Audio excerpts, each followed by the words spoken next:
ধন্যবাদ সিলেট ভিউকে। সমস্যা হয়েছে কি আমরা তো আজকে আমরা শেষ নির্বাচনী প্রচারণা, তো সেই জায়গা এই নির্বাচনী প্রচারণার আমরা শেষ টাইমে আমরা যখন আমরা শিডিউল ফেলাইছি যে বন্দর আমরা মধুবনের সামনে আমরা করবো, এখানে আমরা স্টেজ বান্ধার পরে আমরা এখান থেকে প্রশাসনে বাড়িয়ে উঠিয়ে দিলেছে, কলতা ভাঙ্গিয়া উঠিয়ে দিলেছে। পরে আমরা গেলাম দুবা দিঘির পারে, ওখানে করার লাগি, ওখানে আমরা বাধা দিয়া বার করে আনিছে।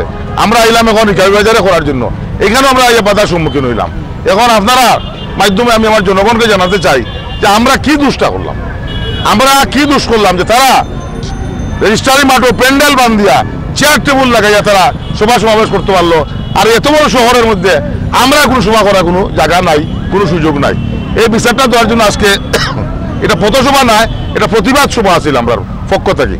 আমার মহানগরের মানুষরে আমি আপনার মাধ্যমে জানাইলাম যে দয়া করিয়া এই সমস্ত জিনিসের প্রতিবাদ করুকা, যে আজকে ওই অবস্থা আর মেয়র হইলে কি অবস্থা হইব এটা হিসাব ছাড়া। আমি নজরুল ইসলাম বাবুলরে আপনারা বিশ্বাস করতে পারেন, আমি ওয়াদা করো আমি সদস্য শাহজালাল শাহপুরানোর দেশের মানুষ যে আপনারা আমার যদি মেয়র বানাইন আমি আপনারা পাশে থাকবো, সুখে দুঃখে আপনারা পাশে থাকবো। আমি এটা ওয়াদা আমি আপনারা করলাম ইনশাআল্লাহ।